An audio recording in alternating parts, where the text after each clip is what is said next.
It is finally here. The long-awaited fly-by-wire A380 is released. Today we are gonna take a deep dive into the airplane. We are here at Toulouse in France, and we are gonna take the airplane out of the hangar now, literally, and fly it to Munich to deliver this airplane to one big major German carrier. Did you guess which one? So let's just find it, and there she is, the beauty. We are gonna do a deep dive. We are gonna take a look at the exterior model, the cabin, the cockpit, and of course do a flight to see how this airplane behaves. So let's just get right into it. And there she is, the majestic beauty, freshly painted with the Lufthansa livery. Let's take a look at the exterior model and the details that are in this airplane. Alright, starting with the nose gear. This looks just amazing. I mean, look at the details. This is just awesome. And the developers have even their own tire mark, which is called FlyByWire. Just awesome work of the developers. Let's take a look at these details. Oh my goodness, this is amazing. This is just amazing. Look at the dirt. The dirt is also just amazing. Now let's see how this looks from here. Look at this massive height. Just amazing, amazing. All right, let's go back to the area where the wings are. Take a look at this high quality engine. Just amazing.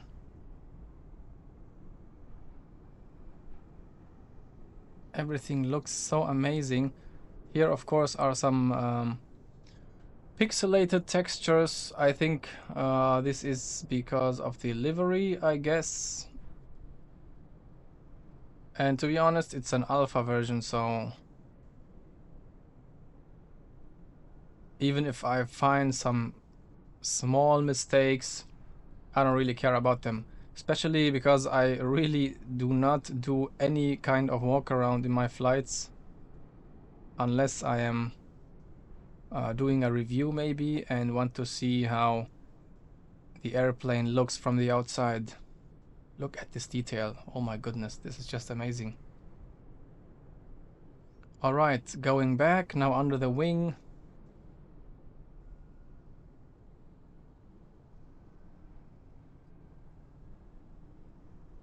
Yeah, really nice, really nice. Now take a look at the main landing gear. Look how massive and how much of them there are. Take a look at this. This looks amazing. FlyByWire, of course. And now this one. Take a look a little bit up. I mean, just look at these springs. Look at these springs, how nicely done they are. Really amazing job. Really amazing job. Let's zoom out a little bit. Of course, the other side is symmetric, so I don't think there should be any differences. Now back to the wings and the engines. Alright, let's get just back and speed things up, because what's more interesting than the exterior is of course the interior and the airplane itself, how it behaves, how it flies. Take a look at this dirt. I mean, oh my goodness, just coming out from these holes. This is just really nicely done by the livery creators. And I think at the time of the release, I think a couple of hours later, there were like 6, 7, 8 liveries maybe outside. Released, I mean, at Flight Sim TO. Let's just zoom in a little bit. Now let's pretend we are a bird and just go a little bit higher. and take a look at some of the details here. Wow, this is, what should I say? This is just amazing stuff. Amazing work by FlyByWire developer team, and of course by the livery creators. I'm not sure, I think I got the 4K textures for this livery, as you might clearly see if I come closer. Yeah, this is definitely the 4K version of the livery. And I also got the 4K version of the airplane, just because I don't like stuttering. I don't have that much of a powerful PC, so I think this should be enough. Alright, now let's go inside to the cabin and take a look there.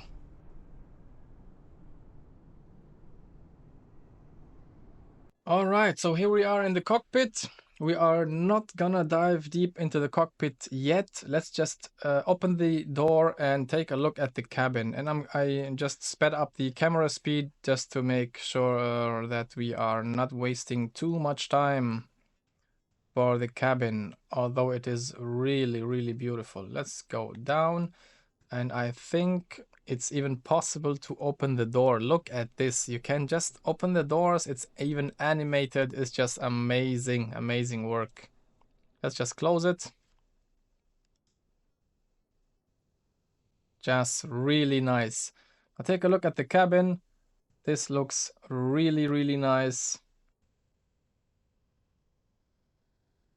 Going back further, we have the economy class, and here it says area work in progress, cabin expertly crafted by Repsol and textured by Mike. Thank you very much, guys. You did a really awesome job. All right, taking a look at the cabin, and we have a Lufthansa livery, but we do not have a cabin with this livery, because I think, just imagine such a huge plane, you need to texture maybe, I don't know, 350 seats, maybe around this number, to have the cabin of that livery included. It will be available, I think, in a couple of days maybe, but yeah, now it's not even really important, to be honest. And this door can be opened too. I think there is a handle here. I don't really know what that is for, but it's animated, so why not? Let's go up to this beautiful stairs and take a look at the upper deck. So like I said, work in progress. There is some stuff that looks really weird. I mean, look at the reflection inside. This shouldn't be the case, of course, but who cares? It's an alpha version. Now take a look at these seats and how detailed they are. Just take a look at these details. Okay, some of them are not really detailed. I don't know why, but who cares? Yeah, like I said, alpha version. It's not really important, I think. The most important thing is to fly the airplane. I mean, just be honest, guys. How many of you are spending more than maybe 5 to 10 minutes in the cabin? I don't think that anyone spends more than 10 minutes in the cabin. So yeah, let's take a look like this. Really nice, really awesome. There is some stuttering, of course, but they have improved the performance. I think they got an update 0.12.1, which improved the CPU performance. I do not know if there is any difference. And of course, we need to take a look at this majestic FlyByWire logo. All right, let's get down, back to the cockpit, and sit down like this. All right, back in the cockpit. Now, I'm not gonna take a deep look into some black screens and how the cockpit is made and how it's designed and stuff like that. In the end, it's an Airbus. We all know Airbus has a really nice user experience wise, it's really amazing how they just set it up, especially the overhead panel. And I noticed something which made me think, why is that the case? Maybe you guys know. I just noticed that the A380 has only two hydraulic systems, green and yellow. But I think it's green A and B for engine 1, or let's say for each engine, and even yellow A and B for each engine. So I think there is, of course, some redundancy. I'm not an expert in the A380. I'm not even a real airline pilot. I'm not even a real pilot. So if you guys know better than me, please let me know in the comments why this is the case for the A380. Okay, two systems are redundancy, of course, but is that a redundancy to have A and B and A and B and A and B and A for each engine? Anyway, so like I said before, we are here at this hangar, specifically at this hangar. Of course, we do not have any ground services. This is why we need to turn on the batteries first, obviously, but we do not have external power. So actually, let me just try one thing with this with the classic way. Let's turn on to ground and let's see if they have even any ground services. Nope, nothing. Okay, let's forget about that. We have to turn on the APU, then we will turn on the APU. I don't know if you guys see this, but in this area right here, and here, and here, and here, it's kind of wobbling around. The frames are, I don't know what's wrong with them. They are like shaking. You see that?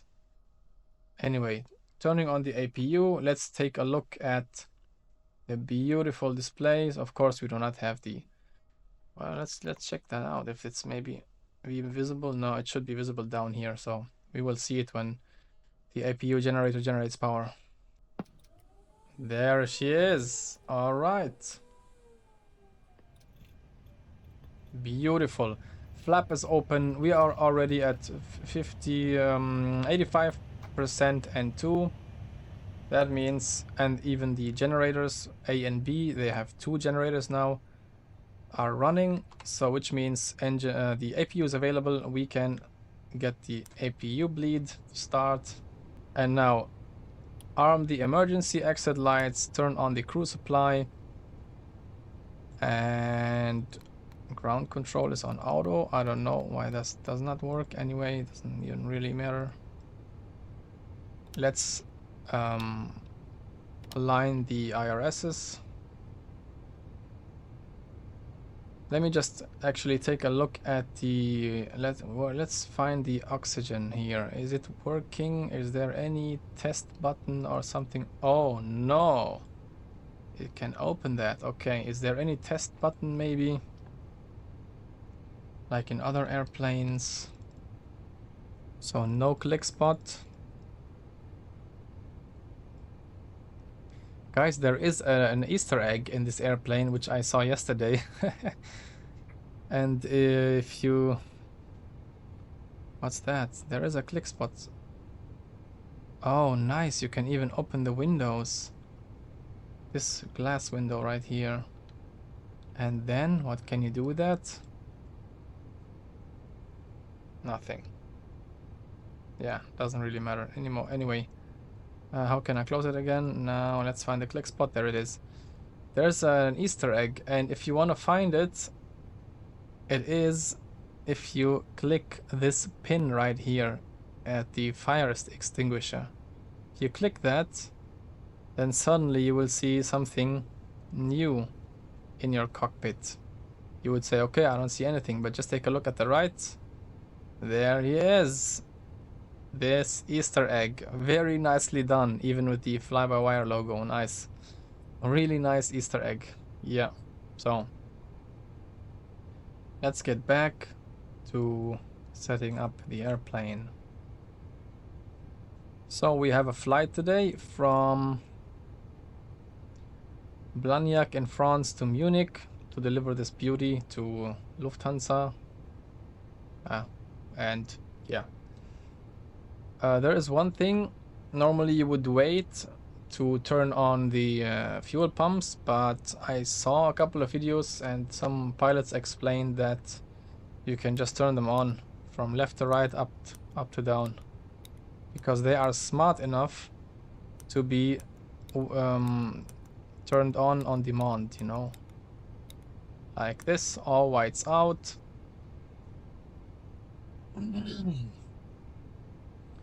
And now, yeah, let's set up the airplane.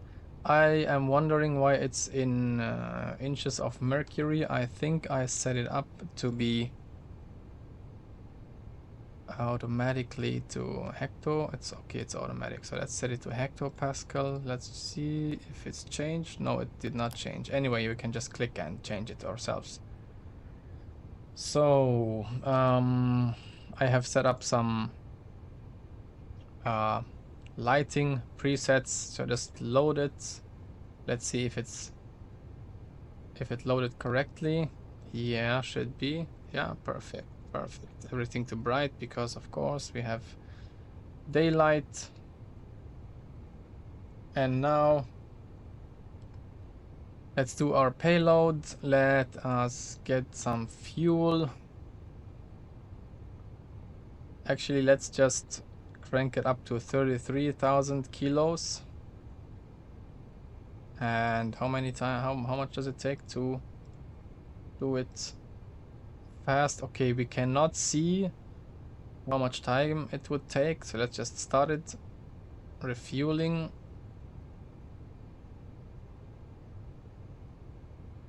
Let it just work. Yeah, it's fine. I mean, we have to set up the airplane anyway. Let us take 8 minutes, I think. Yeah, I think it's fine. Let's just load the passengers. And while we do that, we are gonna take a look at the flight plan. But first, let me set up the QNH to 1024. Okay, perfect.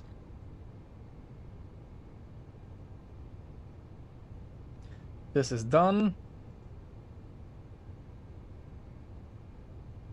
And now to our flight plan. We are going to start with the MCDU, if it is still called like this. So they changed the user interface. Of course, it's more modern. You can do more stuff in such huge displays and such a beautiful interface. The most important thing in this is the FMS1 and the surveillance, which we are going to take a look at later. But I noticed something very nice, and that is we have finally two independent FMSs. So FMS1, FMS2. If you don't believe me, let me just request the flight plan from here. Okay, let's go to the init page. Now we received it, and let me just do it from here. Insert. Okay, perfect. We do not have a flight number, which is odd, so let's just type it in. D Delta Lima Hotel 420 and enter. And as you can see, it synchronizes, but you can use different pages. So I'm here on the performance page. Here you have the init page still active, which is really, really nice. So let's go back to init, and the order is you would of course fill in this area here, and then you would fill in the trip wind, which is not requestable yet in this version, but you can just see it here in your flight plan. Average wind component is +5 knots. which you can type by just saying plus 5 knots, we means tailwind, tail, TL and 5. Hit enter, tail 5. Perfect. Now take a look at the IRS. They are aligned, they are identical. Perfect. Everything seems to be fine. And now you can just return right here, and you could of course go to init and then select the next item, but you can just return here. Departure. So we are departing from no, this is the alternate. There it is. 1 for right, Mike Echo November 7 Alpha. So you can select runway 1 for right, Mike Echo November 7 Alpha. There it is selected. There is no transition, so just click on temporary flight plan. Can we scroll through that? No. You have to use the buttons. Okay, insert temporary. And now you can see the difference here, because previously it was like everything was squeezed in one small display, but now you have at the left side your waypoints, of course, and here you can have the either the course or the arrival, or the departure, I mean, sorry, and the arrival and stuff like that. Here you can have the speed constraints, here you have the altitude constraints, here you have the track, and here you have the distance. And FPA is of course the flight path angle, which you always see at the end. So if we just select our arrival, it's Munich 08 right. Let me just check one thing. I think I changed that to 08 left.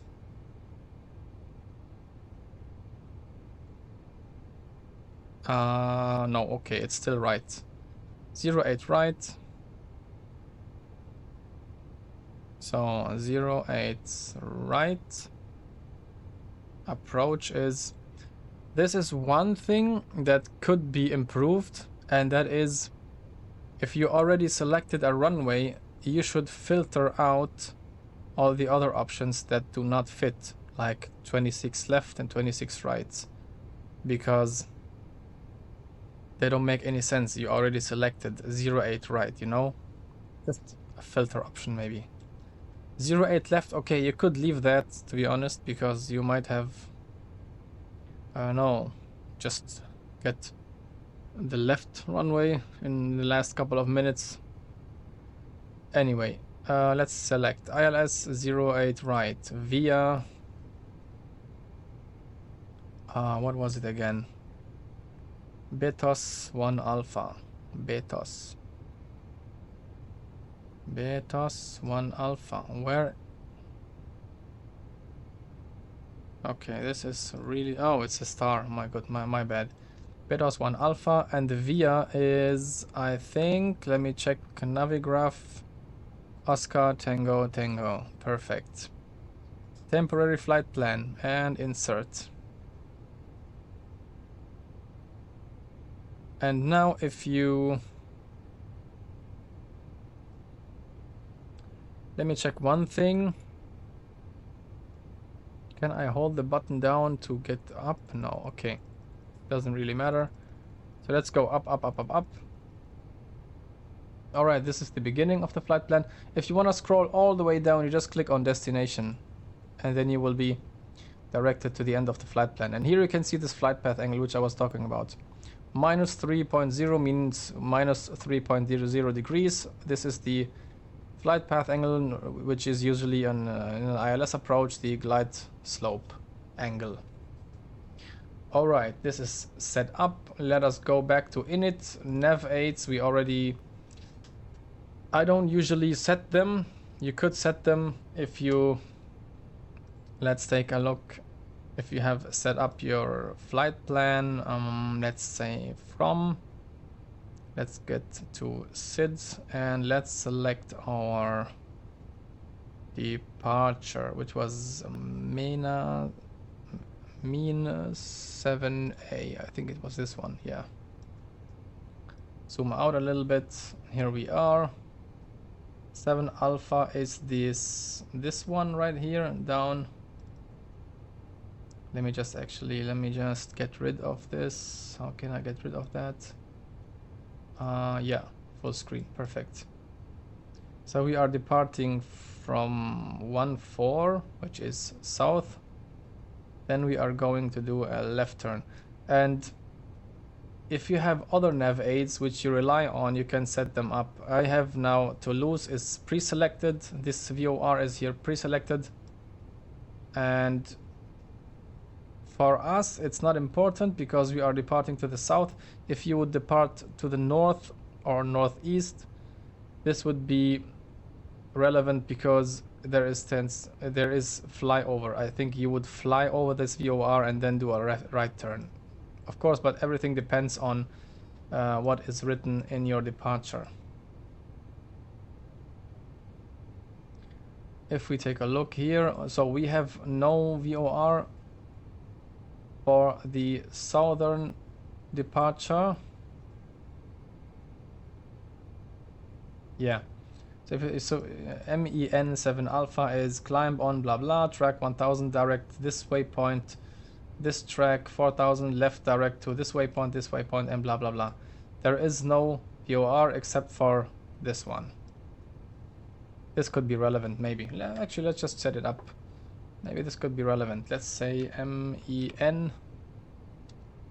Of course, you would find a lot now. The closest one obviously would be your choice. Okay, perfect. And now let's see what the course is for MEN. I think it would be 049er, but the other way around. So the other direction.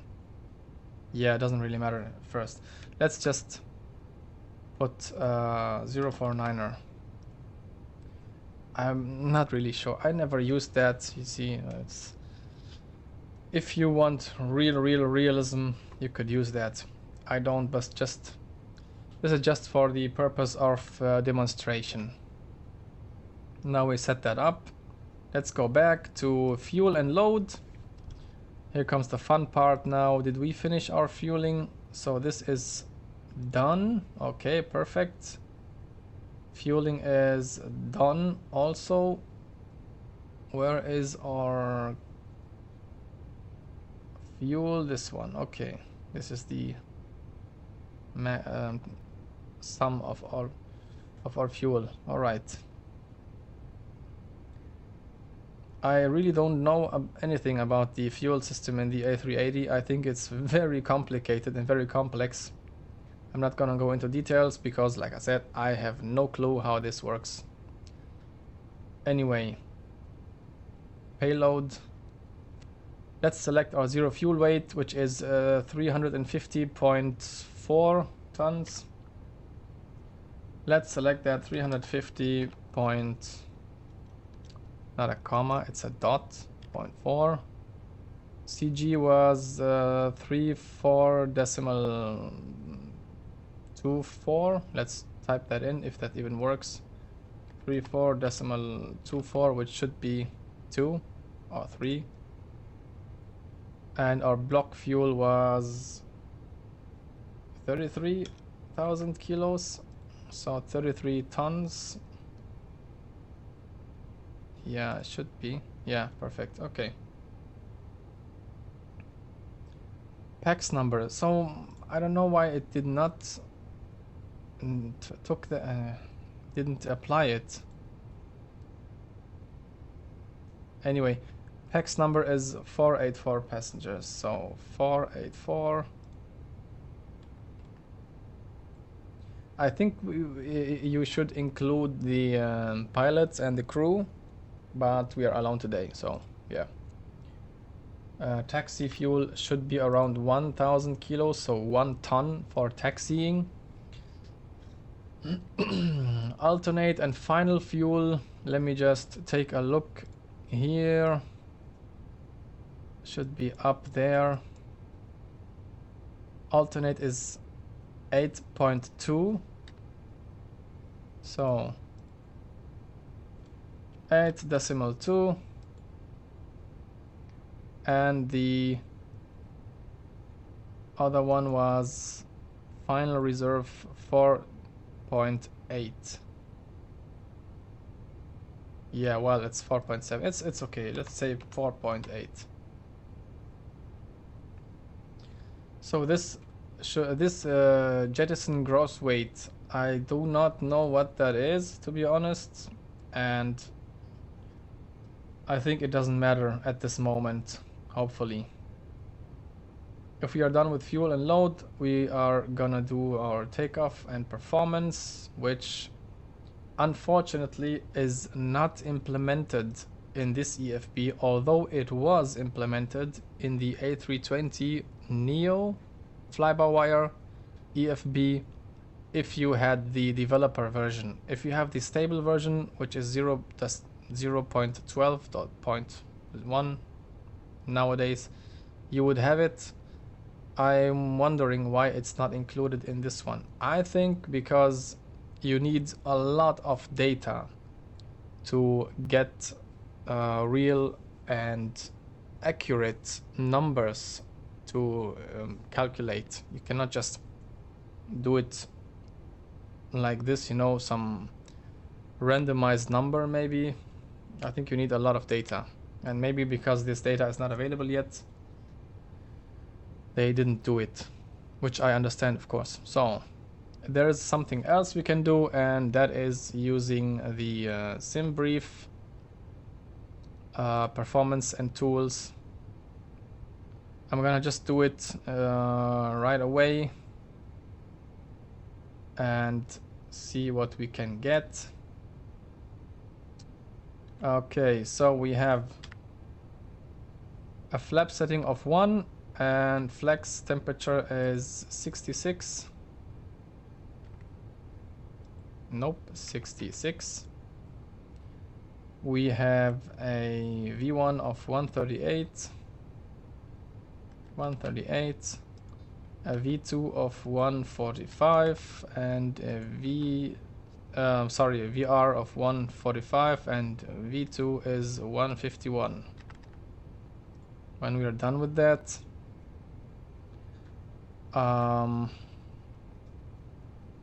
the stabilizer trim,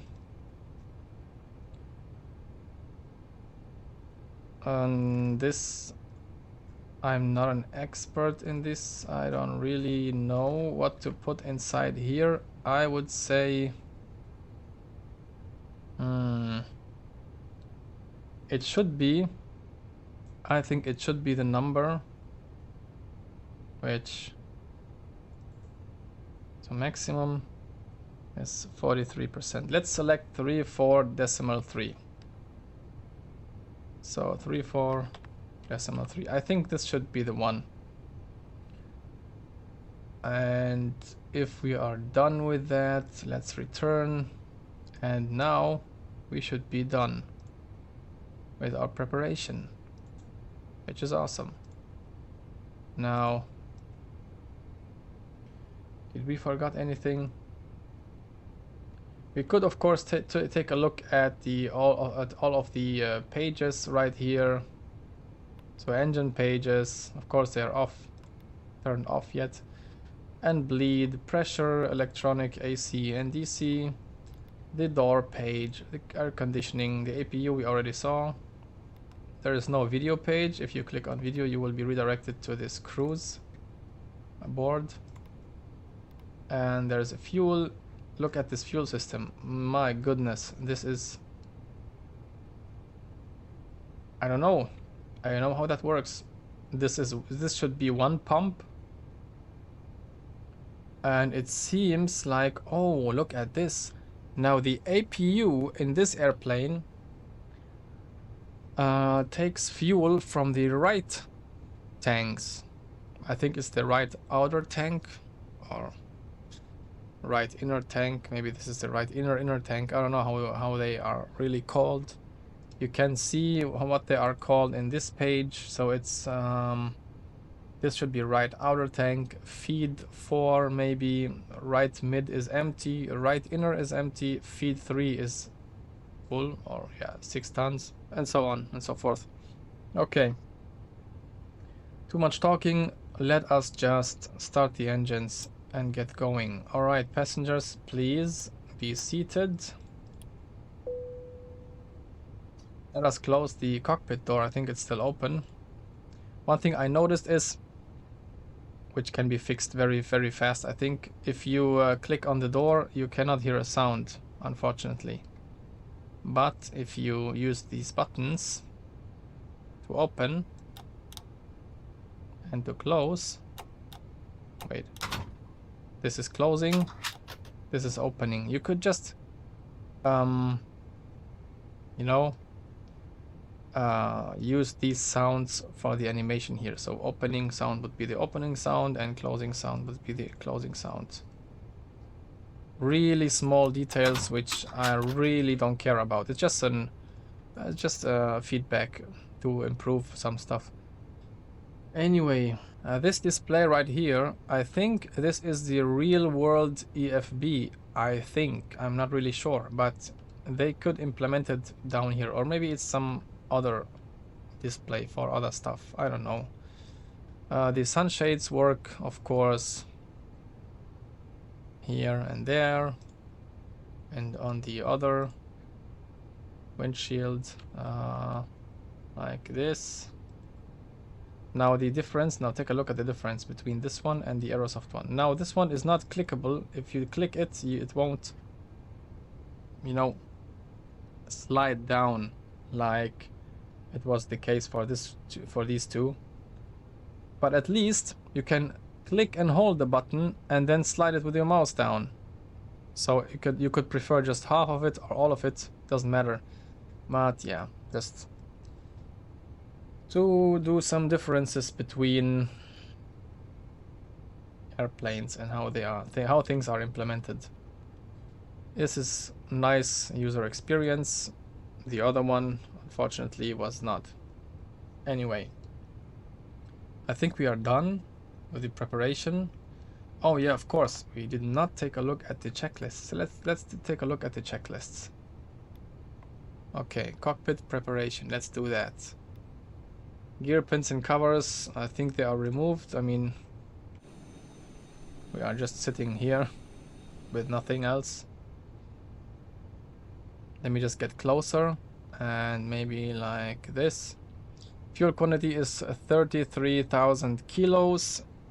Seatbelts are on. Baro is 1024 on both sides and standby. This checklist is completed. Next one is the before start checklist. Parking brake is of course set, and the next thing is takeoff speeds and thrusts. Let me just click. You can of course still use these buttons here. So takeoff speed is V1 138, VR 145, and V2 151. Flex is 66. There is a derated option, but it's still not implemented, I think. This checklist is now completed. Let's take the next one after start. Okay, let's just wait. Perfect. Now, if you were wondering where can I find the engine mode selector, well, it's not here, it's here at the top. So let's select it, and I think the order should be 1, 2, 3, and 4. Let me just reset the camera, okay, and get to the engine page. So it should be 1,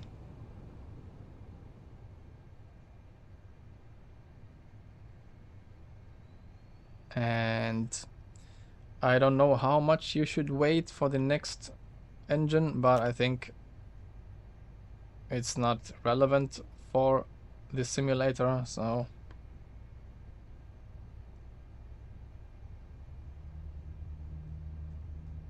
Let's get the brightness a little bit up. I still couldn't find all the buttons for the brightness. So there are of course a lot of lighting options here.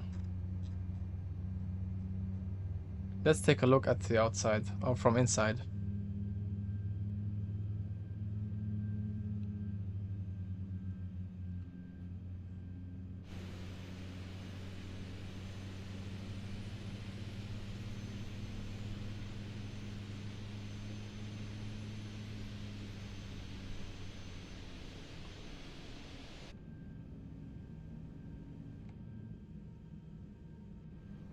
Let's get back inside. So as soon as you see this bright background, the engines are available. This is a really nice feature.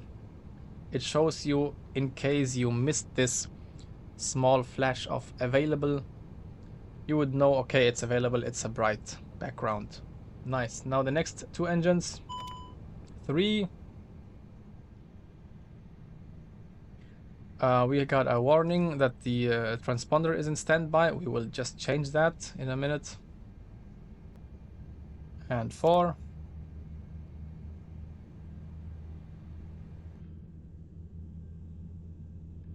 Can we even hear that from here? Not really. Let's stay inside. Let's get rid of this warning. Okay, we should clear it first. Clear. And clear.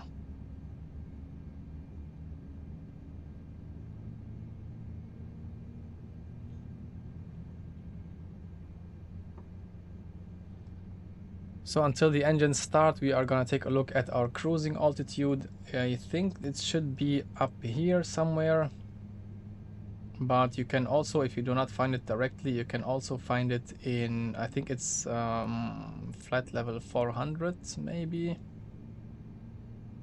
You can find it here if you take a look at the Takeoff Climb. It's flight level 400. And it's not always the case. I specifically deactivated the step climb while creating the flight plan.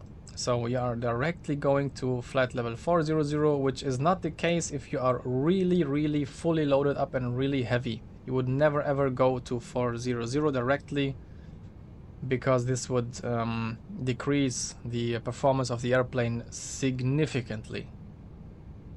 Maybe you would start with 310 and then climb to 350, 390, and maybe 410, and so on and so forth. Now it's 400. So let us set it up right here in our beautiful panel. 400. Let's set up the constraints. Now there is a new beautiful feature if you compare that with the A320, for example. In the A320 you could select either the constraints or some of these buttons: waypoints, VORs, NDBs, or airports. Now you can select constraints and one of these 3 and the airport. This is a really nice feature.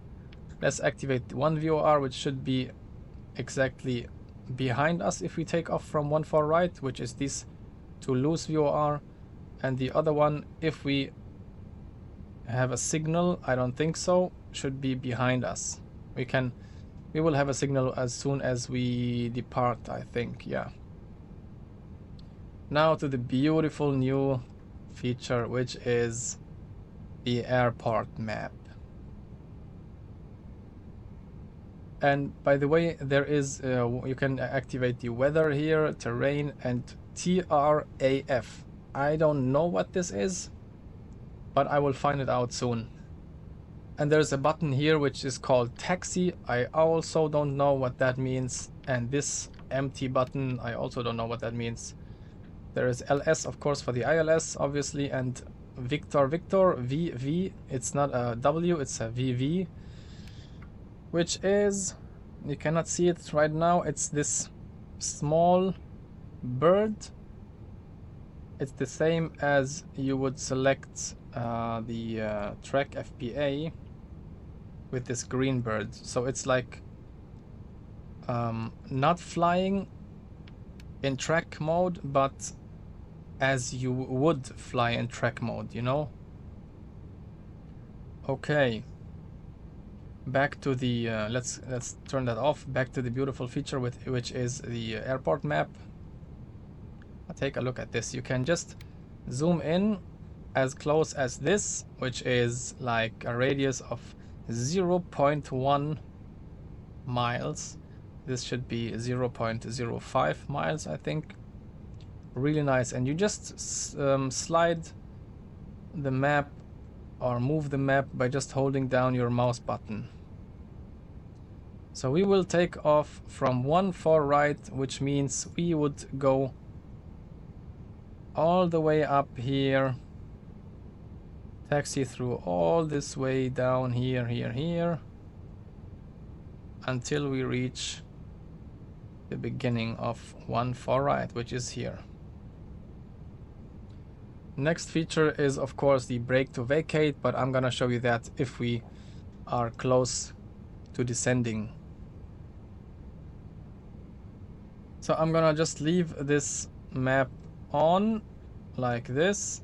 I don't really know how you can reset it to your current position. I think, yeah, I think if you move the map like this and wanna just reset the view, you would just go to arc and plan. Then you will have your position reset. Okay, the engines are running. Let's just not waste any fuel. Let's arm the spoilers. We have selected flaps 1, so let's just select flaps 1. We need to, of course, do our trim. Now this is something I really don't understand yet.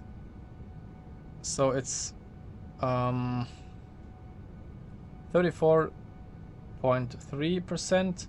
Here it says 35%.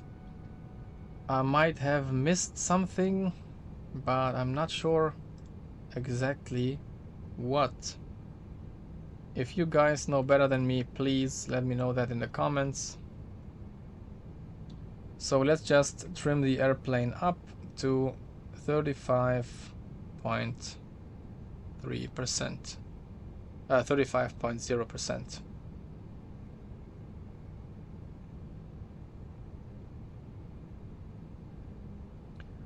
Or let's say, I think this, what's happening? It's trimming back again. Okay. I should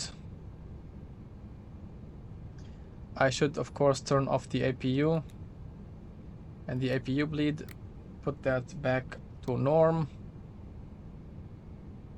Turn on some lights, taxi lights and runway. Turn off lights, landing lights, I think we don't need them yet. We're good to go. These buttons unfortunately do not work, the cabin call buttons to make the cabin ready for departure. You're just gonna pretend that they are working. Now to the auto brake. In the A320 you would have auto brake low, medium and max. There's not an option here. It's rejected takeoff, RTO. You just click that button and then it's armed. And if you want to test your takeoff config, you would go down and click on the takeoff config test. Pitch trim CG disagree, of course, because we are not done yet. So let's just pitch trim to performance 34.3. 34.3. All right. Oh, this was too much. Okay, this is now increasing exponentially. 34.3. Perfect. Now let's do it again. Takeoff config. Now we are let's clear that. You need to clear that before you can do anything else. Clear. Perfect. Now everything is green. Let's take a look at the after start checklist, which is anti-ice is not needed. Pitch trim is 34.3. 3 and rudder trim is neutral. Alright, checklist is completed. Next thing is the taxi checklist, which flight controls, of course, we need to check them, so let's check them. Let's get rid of this engine page, and of course you are now presented directly automatically with the flight control page. Let's do a full left. Wow, look at this animation. Wow, this is amazing. Full right and neutral. Now full up, full down and neutral. Now to the rudder, full left, full right and neutral. Let's check the brakes and the hardware if it's working. Perfect, everything looks fine. So we have checked our flight controls, and let's tick that item. Flap setting is config 1 plus F. Radar is on. Nope, it's not. Let's just do that. You could go into... Oh my goodness. Now I messed everything up. Okay guys, we found a bug. I think we need to wait for the timeout. There should be a timeout right here. Alright. Timeout is gone. Let's take a look at this surveillance page which I mentioned before, and now you need to set up your squawk code. Let's say it's, I don't know, 4200, maybe just anything. Set it to auto and to TARA, and then your radar is turned on. Okay, next checklist is the lineup checklist. We will do that later on. Now let's just release the parking brake and get going. We have still a master caution. Okay, it's gone. Alright, checklists, let's get rid of that. Perfect. Now normally you would have the airplane would move in idle thrust. It should move. For some reason it's not. Okay, parking brakes are released. Do I need to press the brakes like in the Boeing machines? Maybe not. Anyway, let's just put a little bit of thrust. Okay, now let's just get it rolling. And let us activate our beautiful overlay. Nope, not this one. Yes, this one. Let's give a little bit of thrust.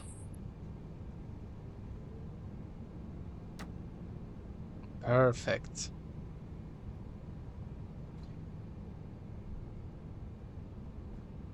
Yeah, so the only thing you would do right now is watch your surroundings. Can we get rid of that beer? I think we cannot. Anyway, you can watch your surroundings and take a closer look at the map right here.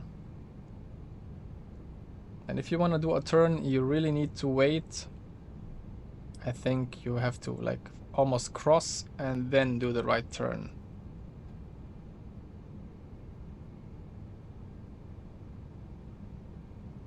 Because this airplane is huge.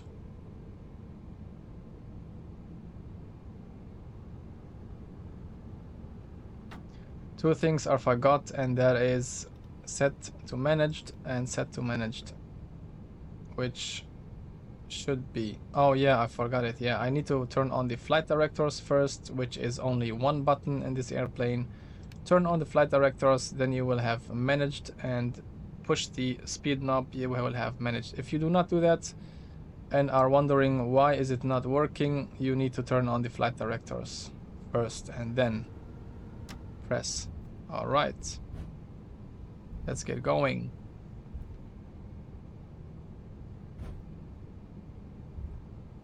So now we need to go to the left. Quick brake check. Yeah, perfect.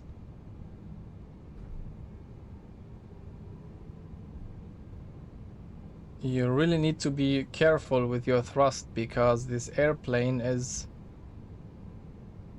you have 4 huge engines which are really powerful.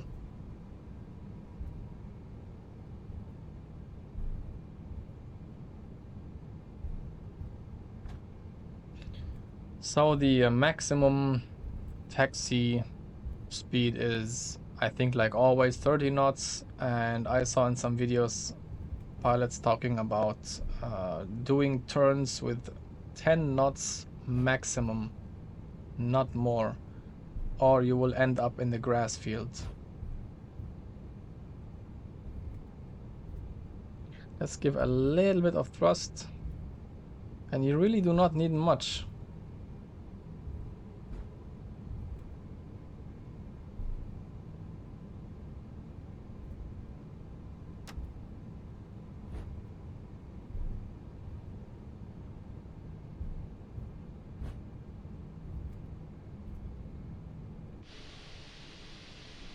Let us take a look at the outside.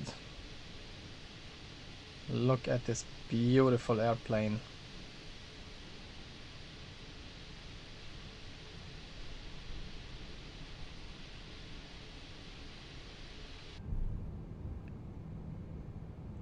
So we are starting from Toulouse in France.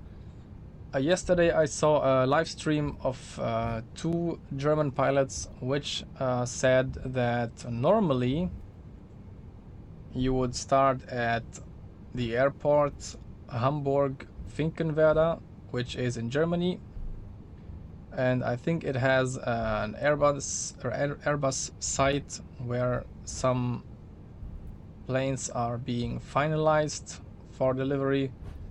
I downloaded the airport from FlightSim.to, but I couldn't find a hangar which was empty. There was a hangar, there were actually 2 hangars which would fit the A380, but they were occupied by 2 A380 static aircrafts which were not finished, so I couldn't remove them.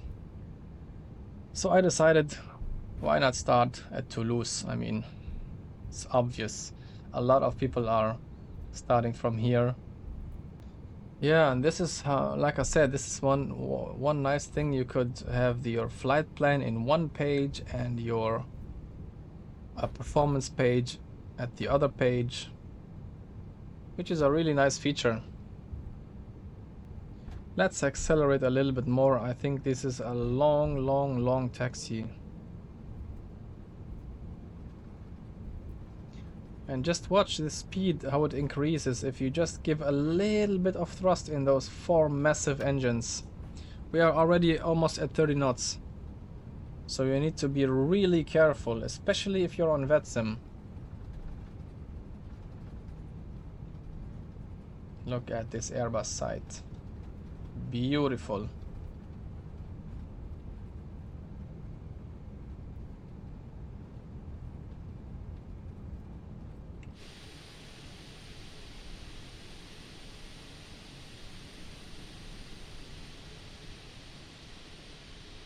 This is so beautiful. Really amazing. So next checklist would be the line-up checklist. And that is takeoff runway is 14 right, confirmed with our imaginary first officer. Perfect. Cabin crew is advised, please prepare for takeoff. Packs 1 and 2 are on. Oh, so this is nice. Packs 1 and 2 are on. Normally, if you would do takeoff on a really hot day, you would turn off the packs and to, especially if you have a flex takeoff. But in the checklist it says packs 1 and 2 are on. So I don't think that you are supposed to turn them off. Not really sure. There is definitely a reason for that. Like always, if you guys know better, please comment that down below. Do we have everything set up? Yeah, I think so. Let's take a look at the weather again. It's now 1023. Let's set that up, 1023, here and there. So we can now zoom out, we don't need that. Get back to the arc mode.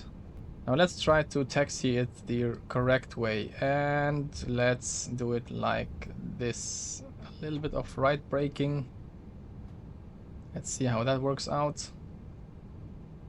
A little bit of thrust in the left engines.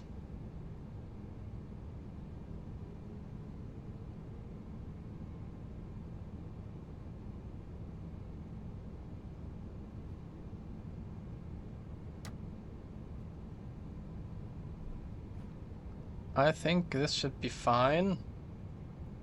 A little bit more to the right.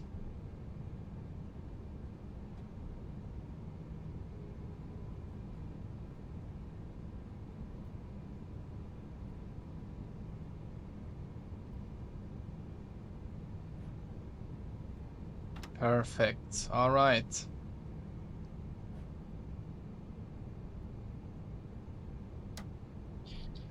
So we have a gross weight of, let's take a look, 382,000 kilos. Compare that to the A320, which has, I think, a maximum takeoff weight of around 75,000 kilos, I guess.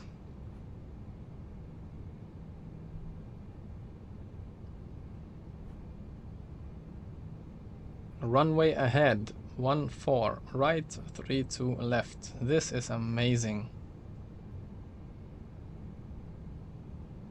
And like before, cross the line and then start your turn. A little bit of left thrust, because if you turn steeply you will slow down, so you need to get the plane moving, or keep the plane moving. I think this was even a little bit too much. Let's reset the view. Cool thing is you can just compare that to the map and see if you are really perfectly aligned or not. So let me just zoom in. Oh, it's the maximum. Okay, fine for me.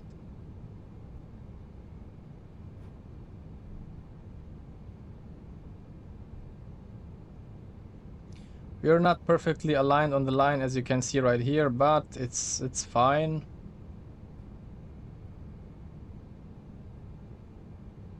Let's brake a little bit, put the parking brake, and get ready for the takeoff. Alright, we are back, and now we are ready for the takeoff. Let me just release the parking brake, press on the brakes, put the thrust to like 30%. A little bit more, 30%. Release the brakes and put on flex.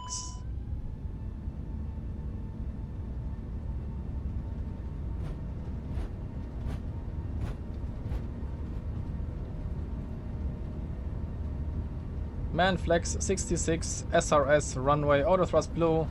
We are taking off with this beautiful aircraft. Let's zoom out the map a little bit. Try to keep it on the center line. V1 and rotate.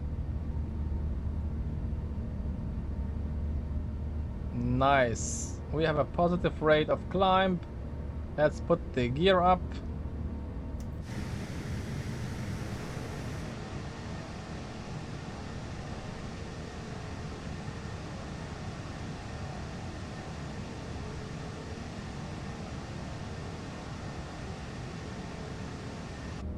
Very beautiful, very, very beautiful. Let me zoom out a little bit more. Now lever back to climb. You have to pitch down a little bit. This was a little bit too much. Let the airplane accelerate.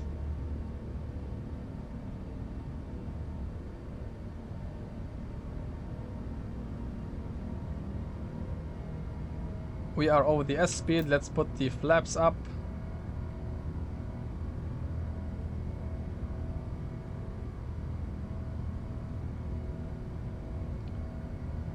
We forgot our landing lights, but it's okay.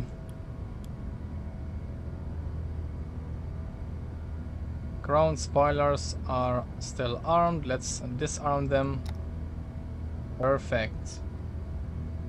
And now we are close to our speed, and let's pitch up to keep up that speed.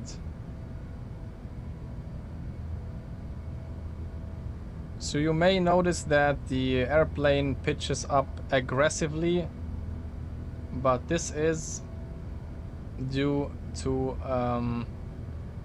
missing performance data. You know, like I said before, you need a lot of data to implement that correctly. This is why maybe they couldn't yet do the performance perfectly. We are just gonna go and fly this manually.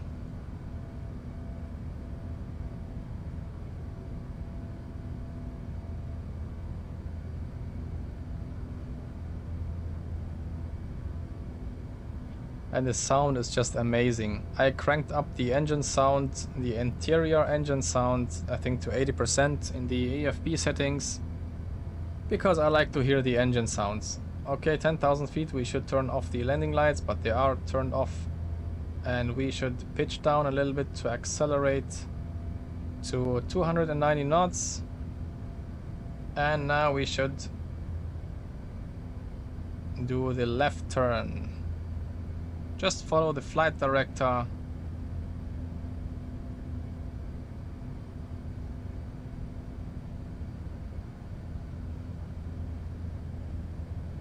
A little bit more.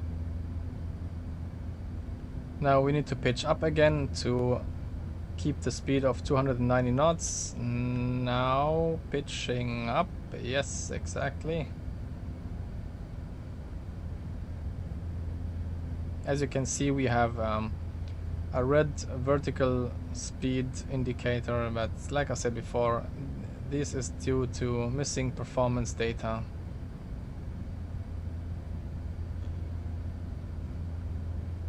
And I think they will improve it with the time, you know.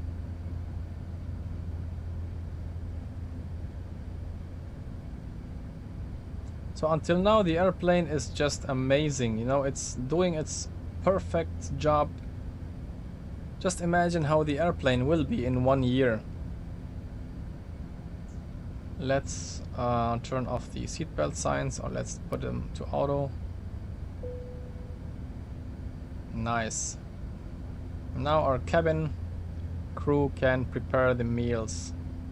Look how fast we are. We are already at 20,000 feet. This is impressive, very impressive. Now if you take a look at the navigation display, the airplane overshot by more than 2 miles. I think this is due to the speed and maybe how the airplane performs. But let's just now turn on the autopilot. We've had enough. So here, as you can see, there is our Mike Echo November VOR, the one that I mentioned before, which should be right there. Let me just turn on the VORs. Oh, there it is. Yeah, Mike Echo November. I don't need the VORs even. It's automatically shown if you have set it up.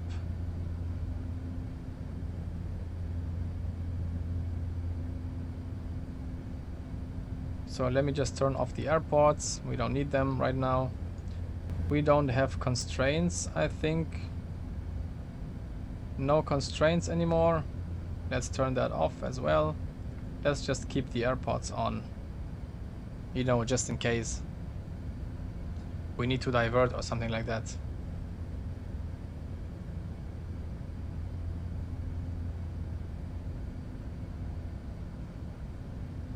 Yeah, so we are on our way to Munich to deliver this wonderful airplane, and this flight is gonna take 1 hour and 20 minutes.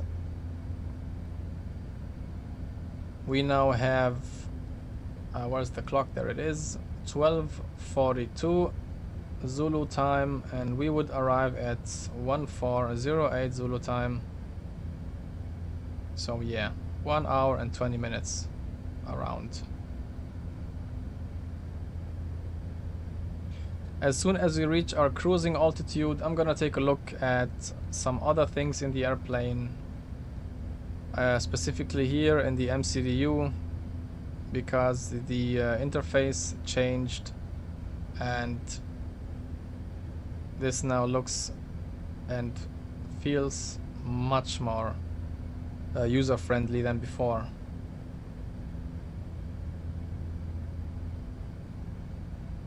So yeah guys, I'm gonna go get back to you as soon as we reach our cruising altitude, so see you in a bit. So here we are at our cruising altitude of flight level 400, and let's go back to the cockpit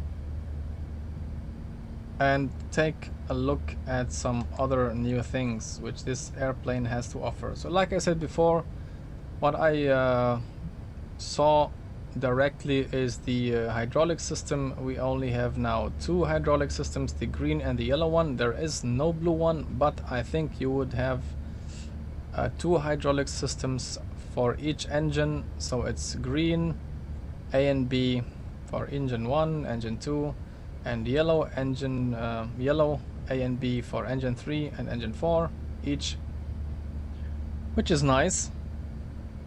And now let's take a look at some of the pages in this EFB, in the ECAM display. Specifically, there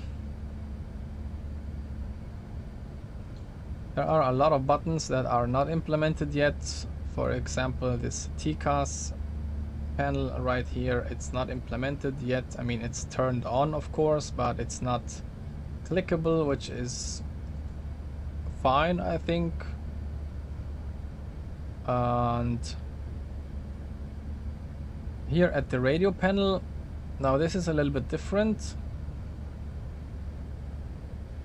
If you press that up, you would have a light indicator that it is turned on, and you would have this speaker icon next to the VFH1, which indicates that it's turned on. I don't know what this number, oh, you have to maybe even activate it right here. I'm not an expert in these systems, but this should be, I don't know what that is, to be honest. Oh, this is HF1, okay, perfect, alright. And VFH2 would be this one, and activate it like this maybe. I'm not sure what this button really says, because I think this should mean that you would listen into it.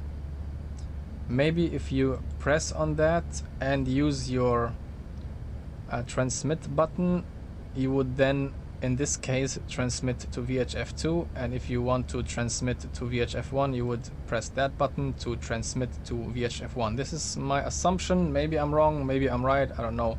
If you guys know better, like always, please write it down in the comments. Here I think you can set up the brightness of this panel. Yes, of course. Let's do it maximum brightness. And here you can maybe do some other things. What is that? ADF1. Oh, this would be the navigation panel, I guess. And let's take a look what else we have here. VHF3 is now, as you can see, so if you want to transmit here and you have not activated the this right here, this button, that would mean that you can only transmit but you cannot hear. That's why it's flashing, I guess. So let's get it back to VHF 1. Let's turn off VHF 2. Or actually, let's just assume that we are now setting up 121.5. Oops, wrong one. 0.5. This is our standby frequency. I think this is the emergency frequency, which we should listen into in some cases. I'm not really sure if that works in VATSIM. So in VATSIM, maybe you would set, I don't know, this to Unicom maybe, or now it's called the advisory frequency. But let us just click some buttons and test things out. So these buttons, with these buttons you select the area that you want to select. So if I press this one, 121.855. Now if you click this button, you would set it up. And if you wanna swap, let me just guess, you would then maybe press this one, VHF1 not completed. Okay, maybe you would press this button. Yes, so with this button you just swap. So the left buttons are to select, then you would set it 755. Let me just try to press that. Okay, it's not working, so you need to confirm it and then swap it. Okay, this is easy, really nice and easy. Let me just get rid of VHF2 for now, VHF1. Okay, so you can pre-select with this button, or you can pre-select with this button. It doesn't really matter. And I think data is this navigation panel, I would guess. I'm not really sure.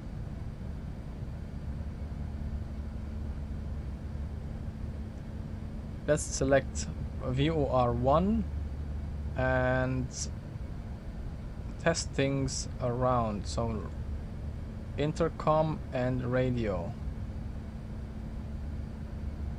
I think the middle is maybe both. I'm not really sure.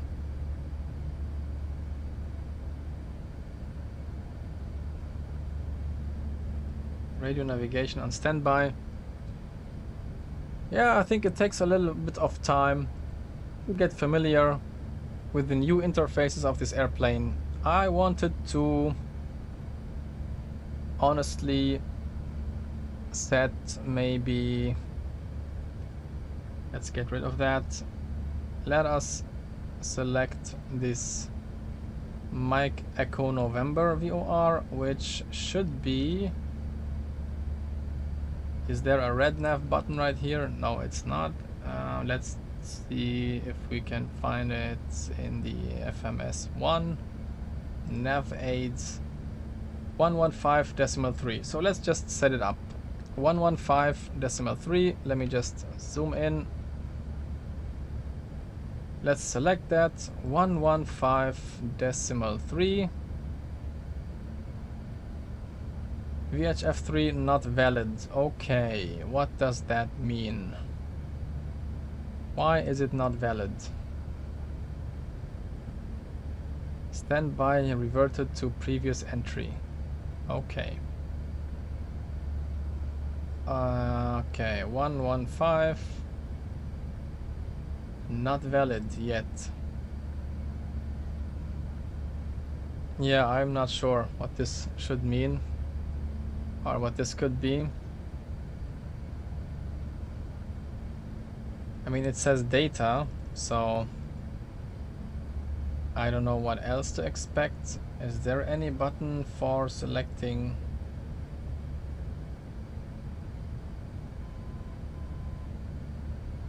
Ah, did you hear that?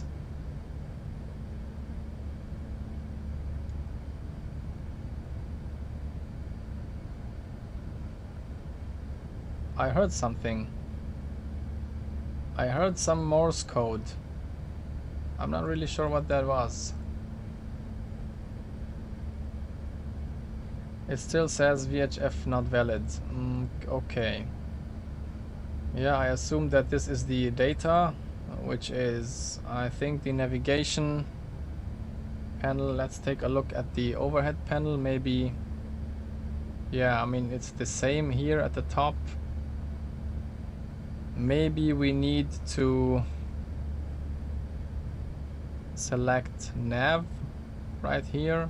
Okay, it's not. Menu is not working. Squawk is 4200. Let's set it to 6563. Okay, we changed that now. Let's ident. Transmitting ident. Transmitted, I guess. HF is not working, telephone is not working, and VHF is of course this one. Yeah, I think I would guess right now that this navigation, radio navigation panel is not working yet, maybe. There it is.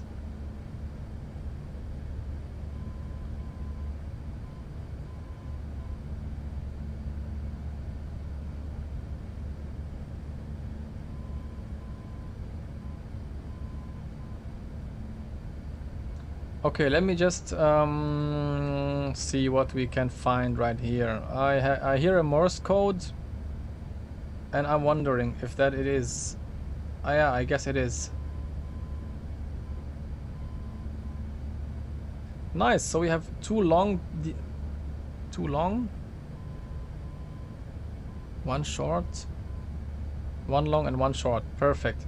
So it is actually receiving the Morse code of this VOR right here. Maybe because we set it up here. Maybe. So if I clear that out, it's now MTL. Okay, now the VOR, the Morse code changed to Mike Tango Lima, which is this sound that you hear. So if you want to hear the VOR sounds, which doesn't make any sense in an airplane like this, maybe because you have a lot of data, just maybe it's in case if you, I don't know, have some display failures or stuff like that, you would just put this to VOR1 and then click on that button to hear the Morse code.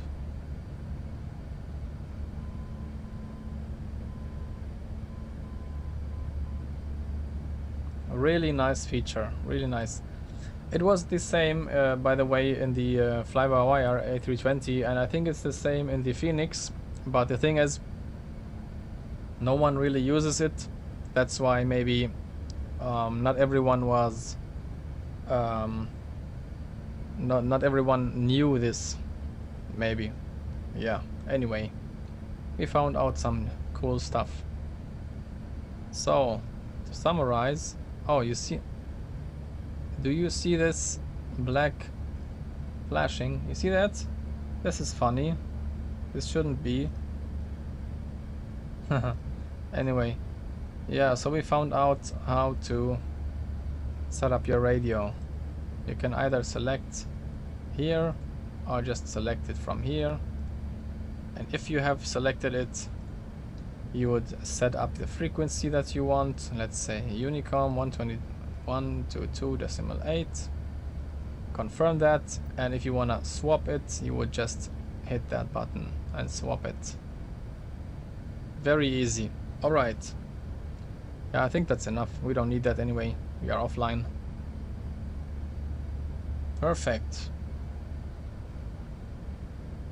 Now let me show you this new beautiful brake to vacate feature, and for that I first need the arriving runway. So we have winds of 0900 and 5 knots, 1220 Zulu, which is 40 minutes old. Okay, 0900 we have the 08 right, perfect. This is perfectly fine. 08 right. Let's take a look at this brake to vacate feature. For that I'm gonna let's go like this. So first of all, if you want to select brake to vacate right now and set it, it would go back to this arm, and this has of course one reason, because you didn't set up the exit which you want to vacate from. In order to do that, let's select the exit. And how do you do that? Of course you would go to plan and then zoom in until you find this map. Now this map here at the top right, you see, let me just do it like this to let you guys see better. Now this map is Blagnac in France. If you want to select another airport, you would just hit that arrow, airport select, and then you would have the departing airport, your arrival, and your alternate. You would have all three. I think I'm not sure if you have two alternates, if it's listed down here. I don't know, to be honest, but nothing really important right now. And let me just see what that actually is. We have a list of airports here, and we cannot, can we scroll down? Oh my goodness, you can scroll down to all of your airports. So let's see, can we just select, let's get rid of the drop down. You can select and search, I think, with the ICAO code, the IATA, and the city name.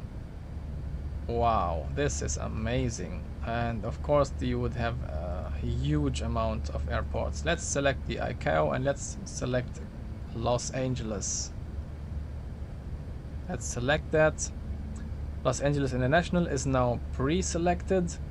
If you want to display the airport, you would of course press display airport. What else? It takes a little bit of time to load the airport.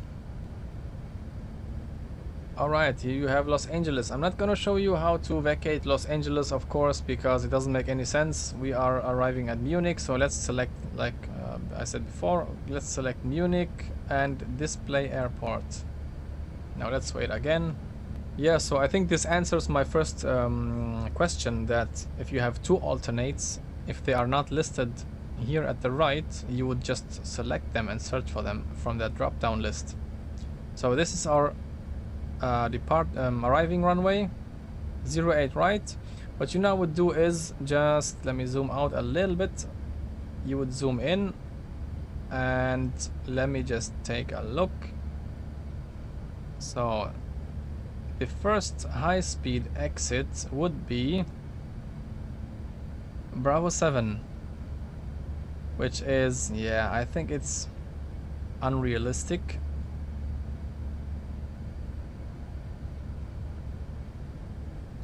I think you need to select the runway first. Let me just select it like this. If you then select it, you would see where you would stop if you had a dry runway and where you would stop if you had a wet runway. So here we would stop. We could select Bravo 7, but let me just select Bravo 10. Let me just zoom in a little bit more just to be 100% sure that we select the correct high-speed exit. So let me just select Bravo 10, this one. Now it's runway 08 right, a total of 4,000 meters. Exit Bravo 10, which is 1,715 meters. So you would have a landing distance of 1715 meters. ROT is, I don't know, to be honest. If you guys know, write that down below. Turnaround time is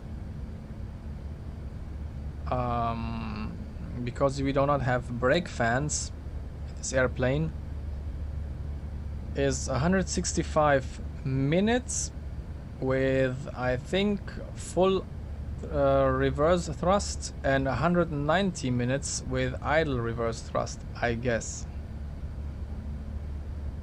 So we selected exit Bravo 10. You don't need to confirm anything. You selected it, it's already here. You just go out of your airport map and go back to your usual navigation. Now if you select brake to vacate here at the right, it sticks there and stays there because we configured the airplane to vacate at exit 10 Bravo 10 at runway 08 right in Munich. Perfectly fine. What is not working for me, although I have this like I said before, Thrustmaster throttle quadrant, there are some buttons for the auto braking, but I don't know why they are not working. I think I need to use maybe additional software like Axis and O's to make them work, because now the hardware is at disarm right now. If I put it to brake to vacate, you see it goes back to disarm. Now I put it back to disarm, nothing happens. Let me put it back to brake to vacate, nothing happens. If I put it to low, it goes to low. And if I put it to 2, it goes to 2. Oh no, it goes to 3, which doesn't make any sense. And 3, nothing happens. Back to 2, nothing happens. If I set it high, also nothing happens, which is somehow strange. I don't know, it's not working like it should be. So brake to vacate doesn't work. I always set it to disarm in my hardware and select it here manually. Brake to vacate, perfect.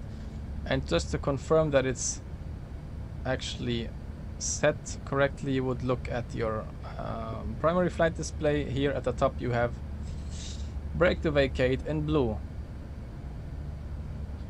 And this is nice because in case you accidentally, I don't know, touch one wrong button, it would just go off. You know, it would just disappear. So just to be sure that your airplane is really configured for brake to vacate, you would just have an indicator right here, brake to vacate. Perfect. Okay, what else can we take a look at? Let's take a look at the flight plan. One beautiful thing is here that you have, like I said, everything is perfectly fine. And as you can see here, until your top of descent, we have a max speed of 0.82. And then here we would descend to 0.80. And of course you would see the flight levels and how your airplane descends.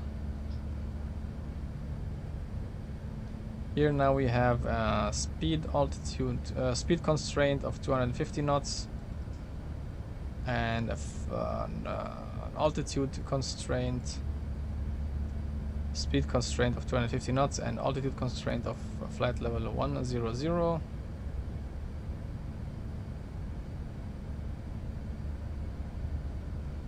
Until we get down. I couldn't find a button. Oh no, forget it. If you wanna scroll all the way up, you would just hit flight plan, obviously. And if you wanna scroll down all the way, you could hit destination here, or just hit the button right there to go back to your destination. Let's go up again. Let's try to do a direct. The way you could do that is you could of course go to direct, select one, and then hit direct. Or you can do it even more easy, much more easier than before. Let us direct to co-red. You would select co-red from P position. I think it's, I don't know what that stands. I heard it last time, I forgot it already. From, let's say, from your current position direct to. Then it is pre-selected, so these are not implemented yet, and you would just hit direct, insert, and you would go direct to co-red. This is how easy that is. One thing I need to try out is, of course, the fix info page. Let me just take a look at the airport charts for Munich. Let me get rid of this chart. Close. Okay, it's not closing. Anyway, let's go to our destination and to the taxi airport briefing. No, this is not what I need. It's the airport. Yes, exactly. So we are arriving at 08 right, and with a course of 080.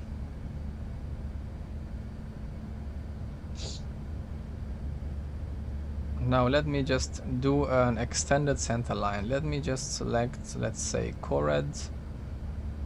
Go to fix info. Is there any fix info page right here?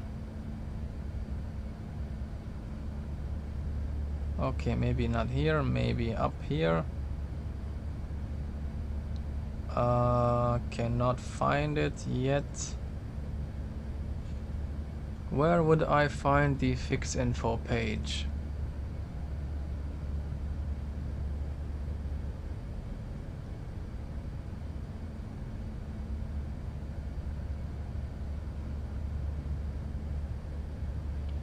Yeah, I'm not really sure where to find that. Let me just try to guess.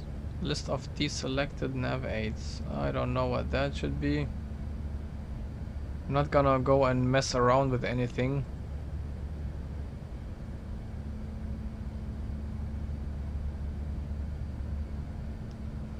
Yeah, it's, I don't know, to be honest. It is still a mystery to me where I can find the fix info page. Let's check out the clear info. No. Escape. No. These buttons. Okay, I don't know why the arrow buttons are not working. Shouldn't be they doing the same as these two buttons? Anyway. Here you can, of course, select speed or altitude, or you can select estimated fuel on board and the wind. I think you cannot see the actual winds because the wind request feature is not available yet. We only entered an average wind component, and it's really hard to determine what each wind component at this specific waypoint would be if you don't have a really complete wind list, you know. Anyway, yeah, I don't know, it's strange. Can we find it maybe here, direct to? I need to find it. I need to find that page. I only want to do an extended center line. I think it should be very easy to find. Maybe if I press anywhere here. Okay, no, nothing happens. Here we can select the holding if you want. I'm not gonna do that. CMS stands for constant Mach speed, and I do not know what this should do or what it does. So yeah, for now, Airways is not the one, and departure, arrival. Let's get back here. Nothing here to select. Position, monitor, report, IRS. Secondary is not working. Oh man, it's really strange. Why can't I find it? Why can't I find it? It should be very easy to find. I mean, previously it was, you know, you press the left key of the waypoint and you would be directed to this page where you can just enter, and at the top right there was a fix info button. Maybe let me try something else and go back to our destination. Maybe it's only available for the arrival. Insert next waypoint, step altitudes, constraints, new destination, enable alternate overfly airways. So nothing is telling me that there is a fix info page. Let's see, constraints.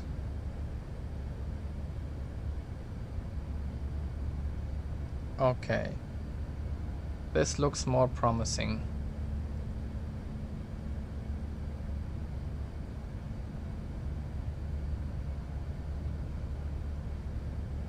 You know what, I'm gonna go over the list.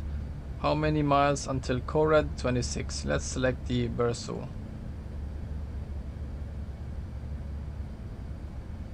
So this one brings us back to this page, which we saw here earlier. Step alt is this one, the same. So RTA not implemented. Speed constraints not allowed. Okay, fine.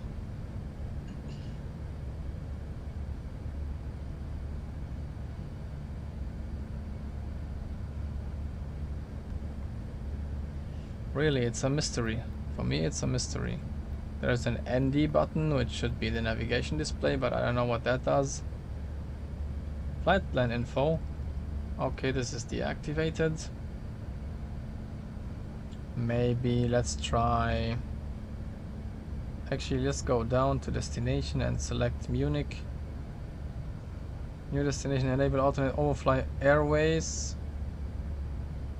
Okay, no, this is not the case. Back down to Munich. Hold, arrival, delete, insert next waypoint. This is the same page. Yeah, I don't know. I couldn't find it. Unfortunately, I couldn't find it. Anyway, doesn't really matter.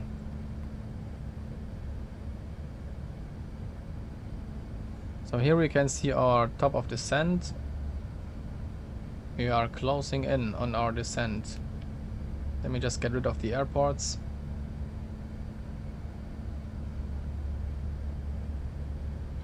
Okay, because now we are closing in on our destination, let us take a look and insert some data. Go to the performance page.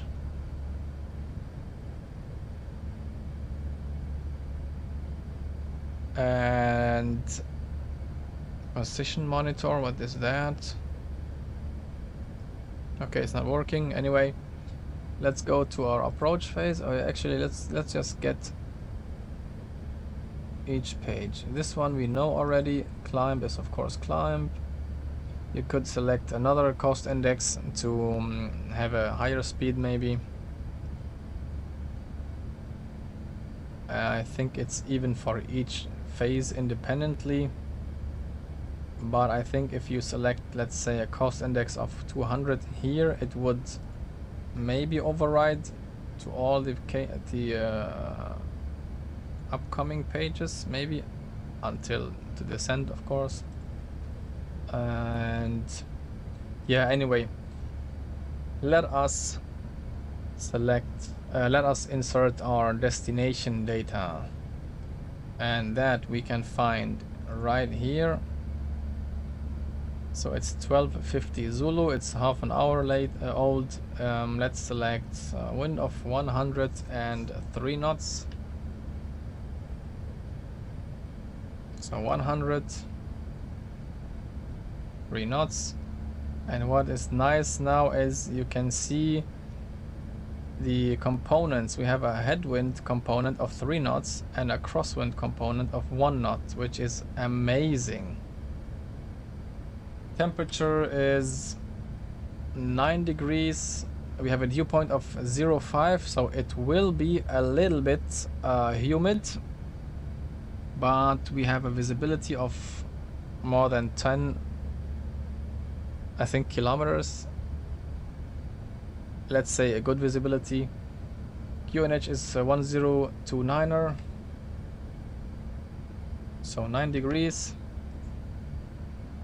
1029er. We will do a config. We will do a flaps full configuration. Transition level is 6000, should be fine. Burrow is. Let's take a look at the approach and let's select 08 right, ILS. Get down to here, 1686, which you can round up to 1690 or even 1700, not really sure. Let's do 1700, which gives you a better margin, maybe 1700. All right, selected. Perfect. Now we are ready for our descent.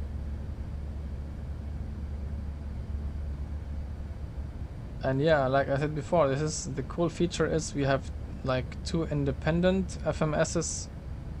You can just put the approach page here and you can just take a look at the flight plan page here. If you get directs, you could just enter them direct here and there. Just amazing, really amazing.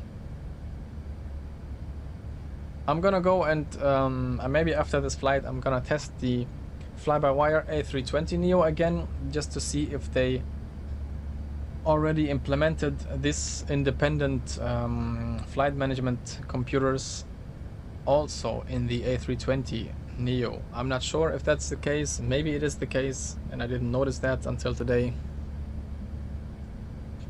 So guys, let us reach the top of descent and I'm gonna get back to you just before we close in. Alright, we are back now, almost at our top of descent. Let me just go ahead and select 5000 feet for our descent altitude. Let me just zoom in a little bit. Did we miss it? I don't think so. It's gone. I don't know where the top of descent arrow is. It's gone. Let's select 5000 feet. And then just press. Push the button. 5000. Push. And start our descent. And we can now set the seatbelt signs to on.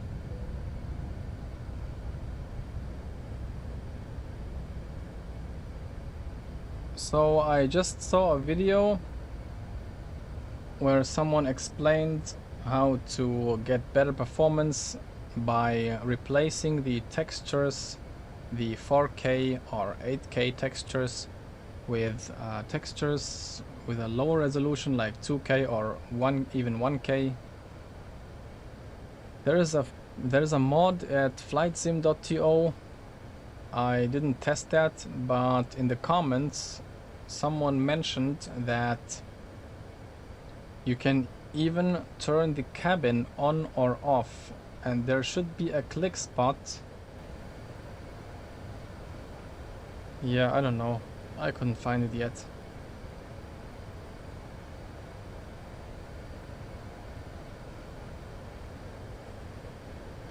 I'm gonna go ahead and just... So these are... Oh, there it is. There is one click spot. Let me just take a look. Yes, perfectly. We find it. We have found it. Wow, this is amazing. There's the click spot, guys. So just turn around, take a look at these 4 labels, click it, and then you can activate or deactivate the cabin. Let us not forget to activate this constraint button.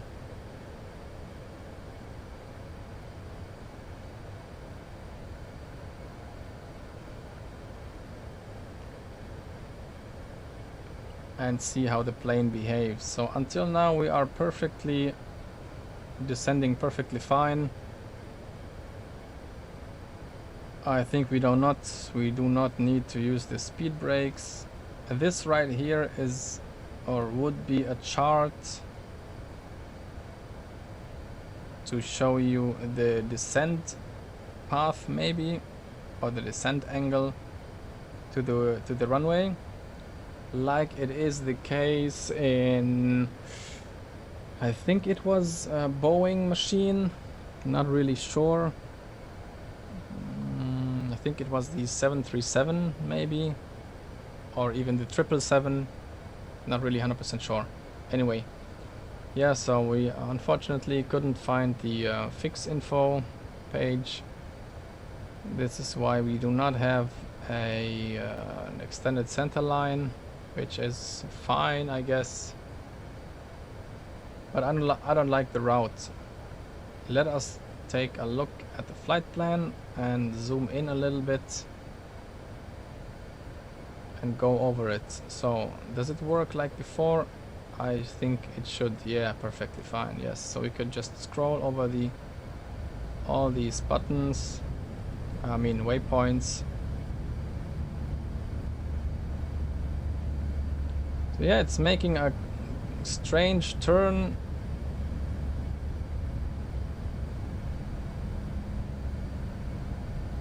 I think I'm gonna remove this OTT right here. Can we delete that? Yes, we can. Just delete it. And it messes up everything. Okay, this is not good at all. Let's just erase that.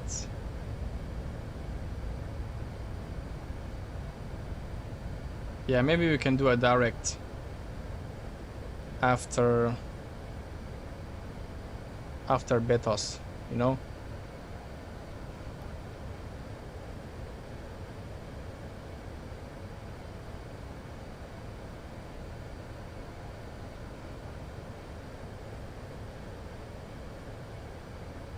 Or we can just see how the plane handles that, you know? This is also one possibility. Let's just hope that we arrive perfectly fine.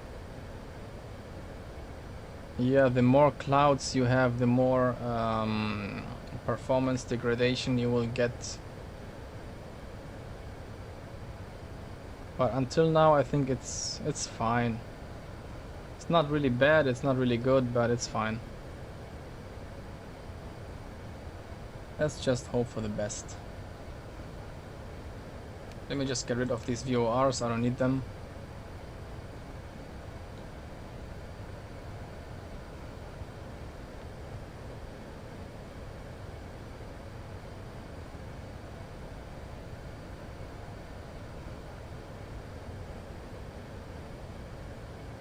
Okay, let's not forget our checklists. And if you select checklist and have this departure change, you can just use this arrow button down to select the approach one. Oh, this was too much. No, please, only once. Yes, approach, and then hit this check. Approach is, well, let's just prepare ourselves. We have a QNH of 1029er, and this is let me show you one. We have a wind update. Let me just show you one thing. You can now pre-select your QNH 1029er and then just Set it. Let me just push it. Okay, this was wrong. It's pre-selected, but it's gone. I don't know why. Okay, now it's 1029er. We are a little bit too high. We should be doing that at our transition level, of course, but we don't care right now. Let me just go ahead and update our arrival data. We have 8 degrees, and now we have winds from 140 at 5 knots. So 140 at 5 knots. 2 knots of headwind component and 4 knots of crosswind, which is fine, I think. It's still okay.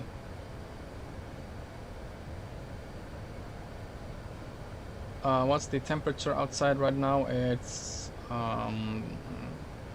4 degrees and plus 19. I do not see this ISA temperature, ISA deviation temperature. I don't know why. Anyway, let's do the checklist. Baro is 1029er, checked. Seatbelts are on. Minimums are 1700 baro. Auto brake is brake to vacate. Checklist is completed. Perfect. Now this is one thing that is annoying, and that is if you miss one checklist and press the button checklist, it will always get to the one that is not checked, and which is a departure change. You could just, in this case we do not have an emergency, you could just go ahead and select that, check everything, and complete the checklist. So next time if you want to do a landing checklist, you would, and press this button right here, checklist button, you would directly go to landing. Otherwise you would have to use the arrow button again, arrow key, and select your landing checklist. Alright, let's arm the spoilers. We're almost there. Just take a look at these huge wings. Just impressive. And by the way, this airplane has a fuel jettison feature, as you can see right there, and at the wing there's this fuel jettison. I don't know what it's called. It's where the fuel will get out or will be pumped out of the wing tanks.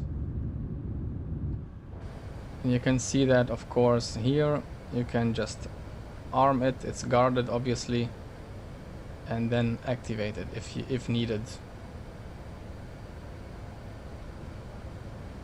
See how that stutters? It's really too much. I don't know. I hope this sim will not crash. Okay, it's getting worse. Please do not crash, please. I already deactivated the cabin. What else should I do? I don't know. Let's just hope for the best. Actually, let me do one thing, and that is, let me just use the heading mode and turn right a little bit, like 0, or let's say 110.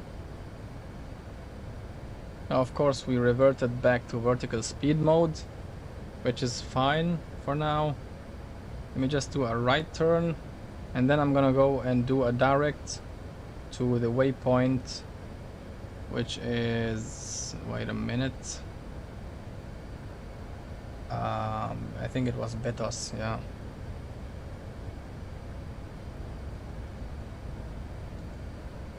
Let's do it like this. And now let's try to do a direct to Betos. We can do it. Okay, it's not there anymore. Oh, Betos was okay, Betos was behind us. Okay, so let's do these Delta 260 Romeo. Let's do a direct there. Okay, a right turn, perfect. This is what I expected. Let's do this right turn. And as you can see, the plane handles it very good. Let's get back to manage descent.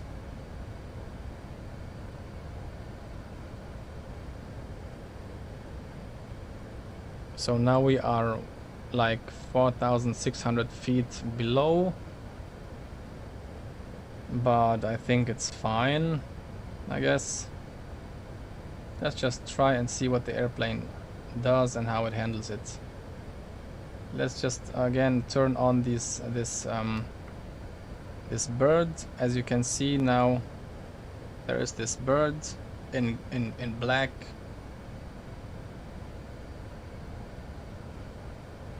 I don't really need that. Let's get rid of that first.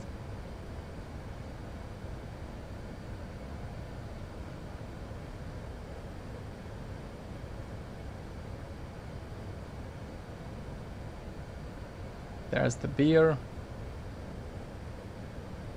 And do we have... yeah, we have... I think we have good temperatures. We do not need anti-ice for the engines.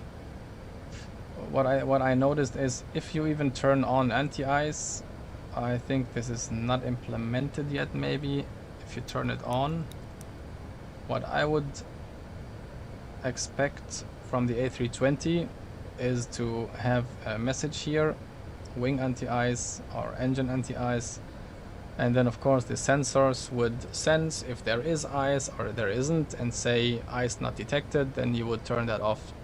It's not there yet. Maybe it's some other place, but I don't think so.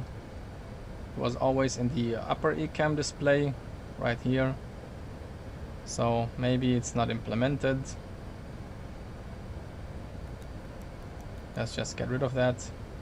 Let's turn on the landing lights because we are below 10,000 feet. I almost forgot that again. Yeah, okay, I think we're fine. We now should think about activating the approach phase. Let us just use our own speed. Let's like, I don't know, slow down to 240 knots. Let's activate the approach phase. Confirm. Perfect. Let the airplane just get down to 5,000 feet. We should be at 5,000 by this point right here. This below arrow indicating that we are arriving at 5,000 feet at this point right here.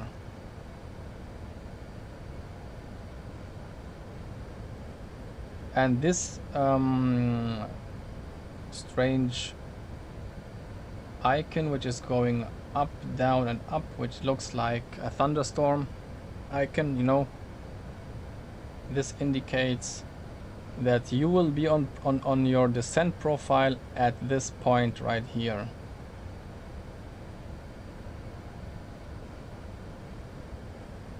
Okay, so the performance improved. I cannot see any anything bad or strange right now. It looks fine.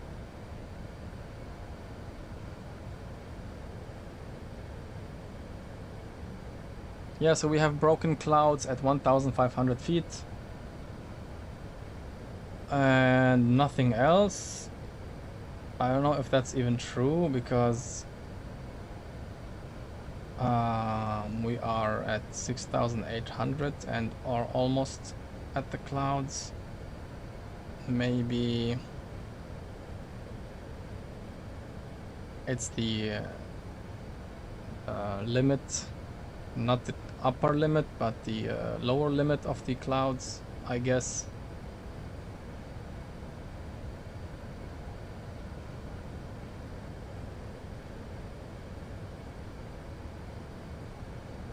Let's take a look at our checklist.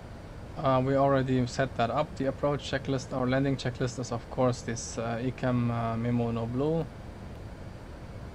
We have to set up the flaps obviously and the landing gear, but you can do that later on.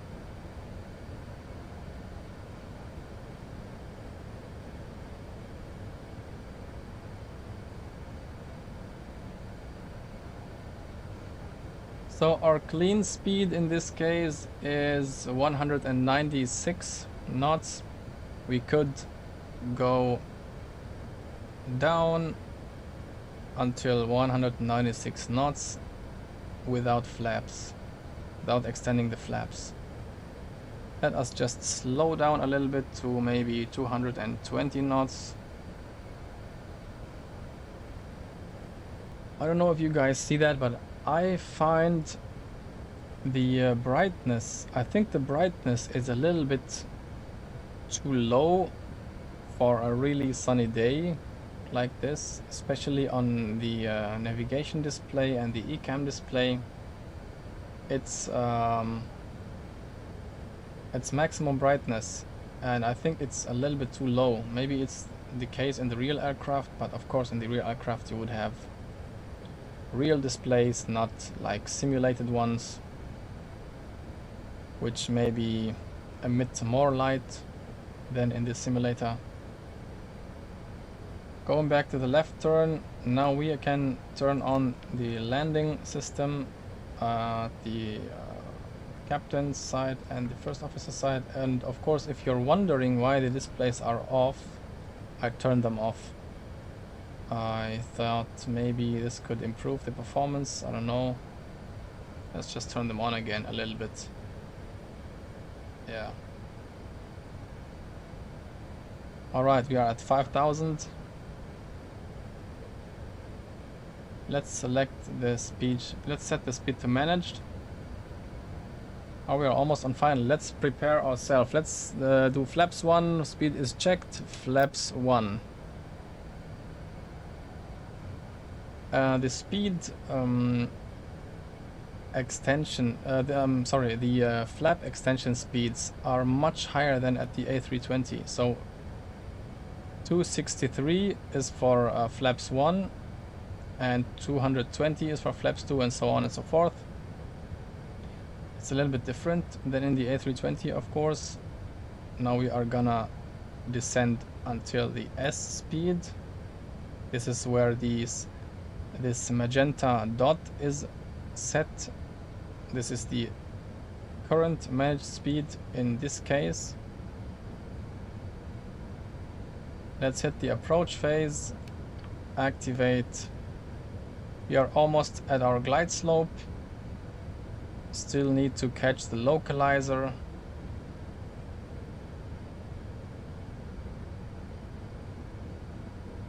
Let me just do 170 knots until I think 5 miles final maybe. And let me put the flaps to flaps 2.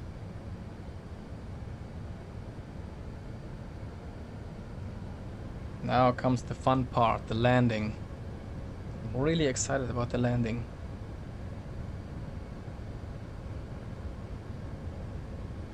Okay, localizer is... We catch the localizer.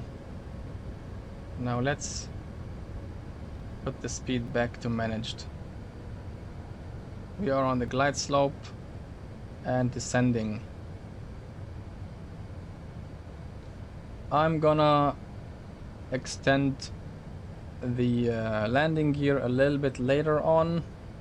We still have 10 miles to go.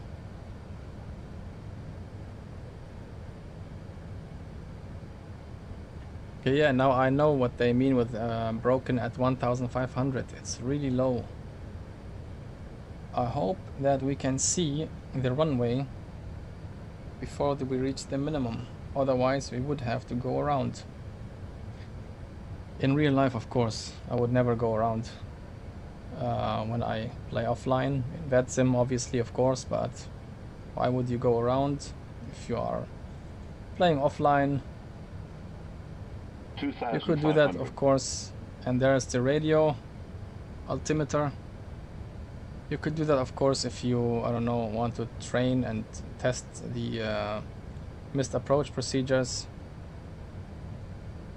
And by the way, what is the missed approach altitude in this case?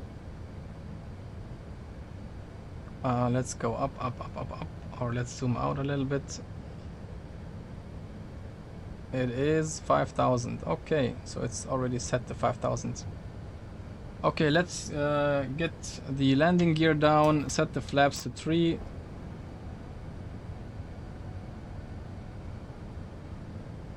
And set the flaps to full.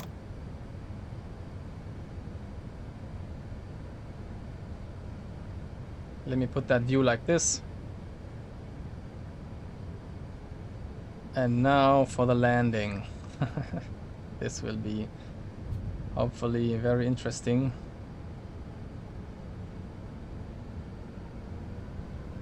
Okay, landing gears are extended, we are flaps full, and our landing checklist is no blue. Let me just deactivate the auto throttle by... Yep, auto throttle is deactivated, and now I have control.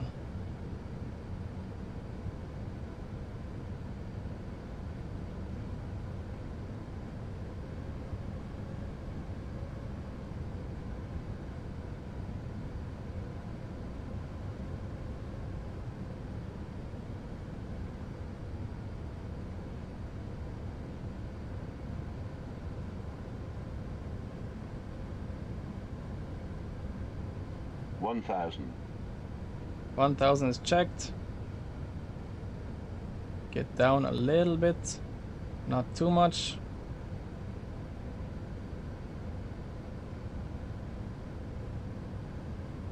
We are still perfectly fine. Left, a little bit to the left.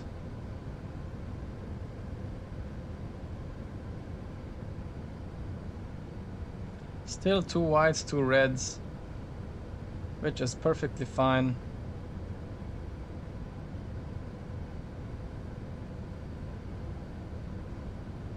$500. 500. Oh, maybe a little bit too low. No, still, puppy lights are still 2 whites, 2 reds. I know these ILS signals in the simulator are strange. 100 above.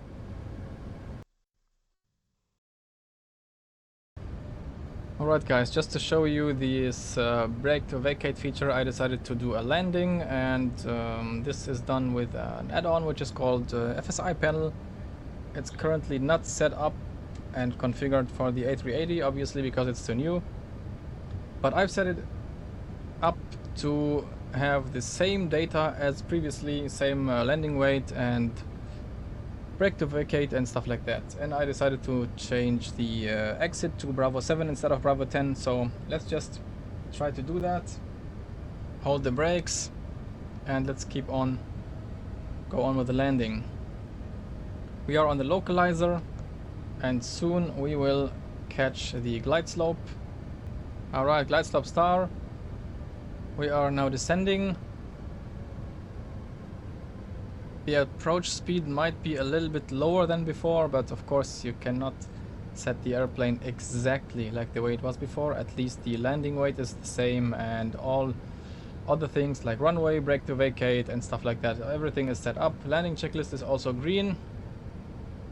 Let's wait for it to reach 1000 and then I'm gonna take over. Just in case, you know, it crashes again. Hopefully it will not. The weather changed, of course, a little bit. The winds are different. The QNH is the same as before. Oh yeah, let's set up our missed approach altitude of 4000 feet.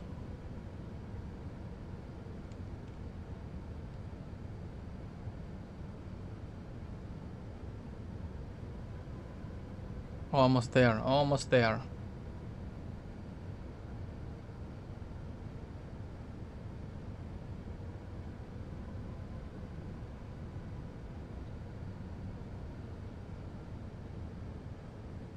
So the plane is maybe doing these oscillations. I think this is because of the center of gravity, maybe, although 1000. I had the same passengers. 1000 is checked and same fuel amount at this point. Let's just disconnect the auto throttle and take over. Let's see how this brake to vacate feature works.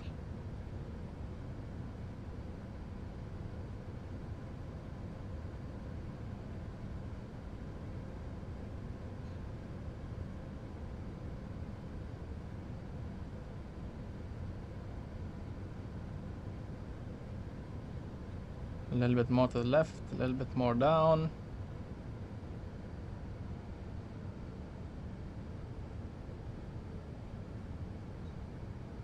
Now pull up 500. a little bit again.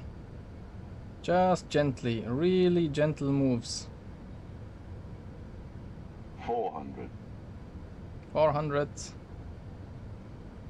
Now we're gonna land. 300. 100 above. Okay, that's too much to the left. More to the right. 200. Minimum. Continue. 100. All 90, right, almost 80, there.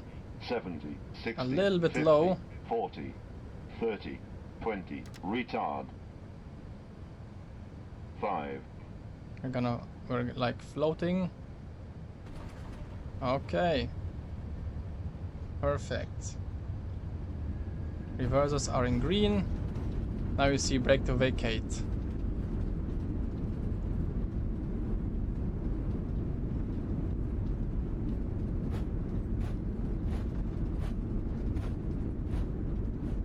And if you want to disconnect it, you just press the disconnect auto throttle button and you're good to go. I'm not gonna go and taxi over to the gate, so let's make a stop here. Thank you very much for watching. I hope you enjoyed it. If you have any feedback or improvements, just let me know in the comments. And see you guys in the next video.